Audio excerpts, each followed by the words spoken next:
रुक जाइए, प्रतियोगिता का समय समाप्त।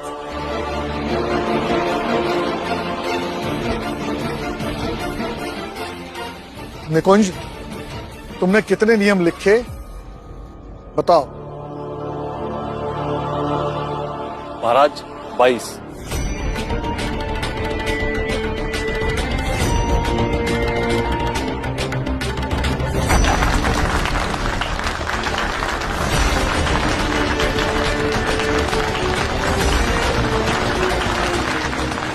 भीमराव, तुम भी बताओ।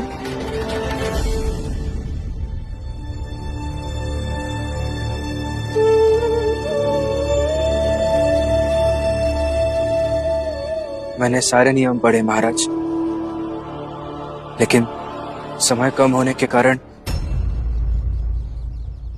सिर्फ 3 लिख पाया।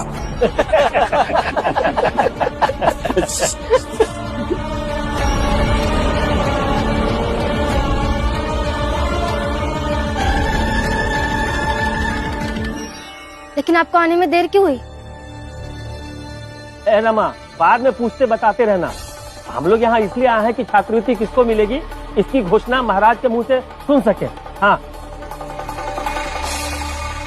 महाराज, अब आप निकुंज को विजेता घोषित कर दीजिए ताकि ये प्रतियोगिता समाप्त हो जाए। भीम बेटा, महाराज को बताओ ना, तुम्हें आने में देर क्यों हो गई? बताओ।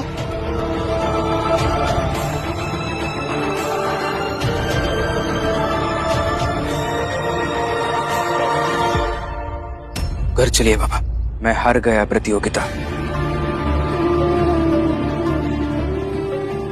लेकिन भीम बेटा, तुम्हें इतनी देर कैसे हुई? कहाँ रह गए थे? काका, देर क्यों हुई, कैसे हुई, ये सुनने बताने से कुछ फायदा नहीं है। मैं प्रतियोगिता हार गया हूं और हार की कोई दलील नहीं होती। इतना ही सच है कि मैं आगे नहीं बढ़ पाऊंगा। चलिए घर।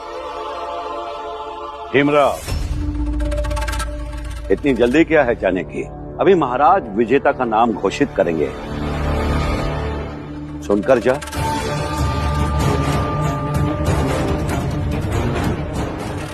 महाराज, आपसे अनुरोध है कि आप विजेता का नाम घोषित करें। अवश्य। इस प्रतियोगिता का विजेता है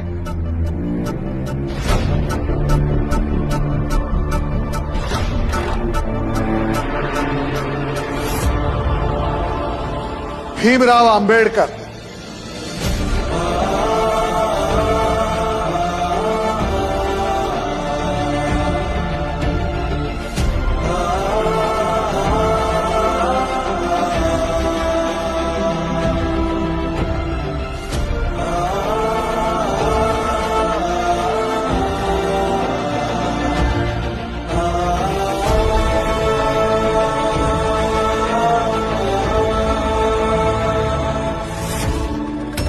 लेकिन महाराज, विजेता तो निकुंज है और निकुंज तो पहले आया था समय पर, और इस भीमराव को आने में कितना विलंब हुआ था अभी। प्रचंड देव, प्रतियोगिता इस बात की नहीं थी कि कौन समय पर आता है, प्रतियोगिता इस बात की थी कि कौन विलंब से आता है।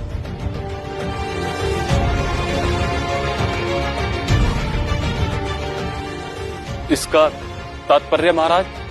निकुंज, याद करो, जब तुम यहां आ रहे थे तब क्या तुम्हें एक घायल व्यक्ति नहीं दिखाई पड़ा?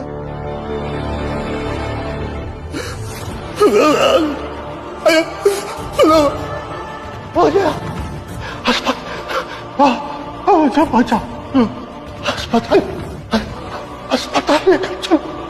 मुझे समय पर महाराज के पास जाना है। तुम्हें अस्पताल ले गया तो मुझे देर हो जाएगी।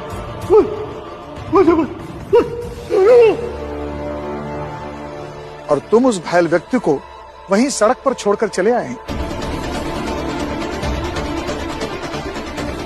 ठीक उसी तरह भीमराव को भी एक घायल व्यक्ति दिखा। बचाओ, कोई हॉस्पिटल ले लो, बचाओ। बचाओ, कोई मेरी जान बचाओ, बचाओ, कोई बचाओ मुझे। मैं समय पर नहीं पहुंच पाया तो प्रतियोगिता हार जाऊंगा, लेकिन अगर इन्हें अस्पताल नहीं लेके गया तो मैं मानवता हार जाऊंगा।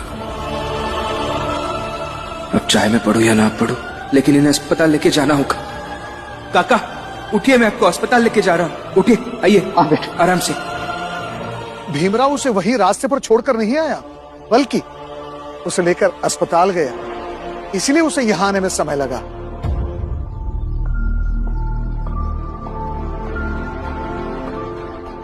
और जो दो अलग अलग व्यक्ति आप दोनों को रास्ते में मिले थे,